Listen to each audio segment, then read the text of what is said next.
દેશની સરહદી સુરક્ષા કાજે મરીન ટાસ્ક ફોર્સ દ્વારા દાંડી બીચ પર સઘન કોસ્ટલ પેટ્રોલિંગ અને સર્ચ ઓપરેશન હાથ ધરી સુરક્ષા વ્યવસ્થા ચુસ્ત કરાઈ. દેશની દરિયાઈ સરહદોની સુરક્ષા સુનિશ્ચિત કરવા અને રાષ્ટ્ર વિરોધી પ્રવૃત્તિને નેસ્ત નાબૂદ કરવા માટે મરીન ટાસ્ક ફોર્સ દ્વારા એક મહત્વપૂર્ણ ઓપરેશન હાથ ધરવામાં આવ્યું છે.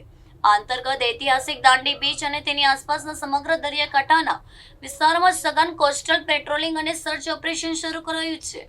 પ્રશાસન દ્વારા દરિયાઈ માર્ગે થતી કોઈ પણ શંકાસ્પદ હાલચાલ અથવા ઘૂસણખોરીને રોકવા માટે કડક પગલાં લેવામાં આવી રહ્યા છે.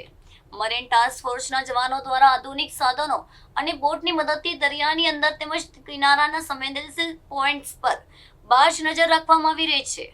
કોઈ પણ પ્રકારની ઇમરજન્સી સ્થિતિને જડબાતોડ જવાબ આપવા સુરક્ષા એજન્સીઓ સંપૂર્ણ રીતે એલર્ટ મોડ પર કામ કરી રહી છે.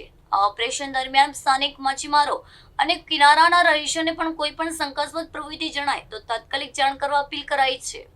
સુરક્ષા વ્યવસ્થાને વધુ મજબૂત કરવાના ભાગરૂપે સમયાંતરે આવા સરપ્રાઇઝ ચેકિંગ અને સર્ચ ઓપરેશન દરિયાકાંઠાના વિસ્તારોમાં ચાલુ રાખવામાં આવશે. આ સઘન પેટ્રોલિંગના કારણે સ્થાનિક સ્તરે સુરક્ષા વ્યવસ્થા ચુસ્ત બની છે અને દેશદ્રોહી તત્વોમાં ફફડાટ વ્યાપી ગયો છે.